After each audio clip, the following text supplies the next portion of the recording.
वेदप्रिये वेदान्तर्गतवासिनी जनप्रिये जगत्कल्याणकारके कदम्बवनवासिनी कात्यायनी कनकाम्बरधरे कनकदुर्गे तव सुप्रभातम्।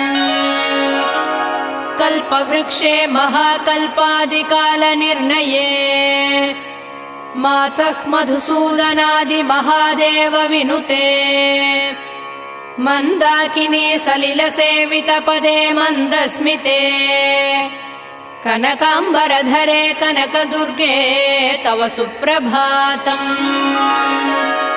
शिववामभागे शिवे शैवेतरसेवितपदे विजयदुर्गे महादुर्गे हे जगन्मातृके जगदाम्बिके जाह्नवी सखी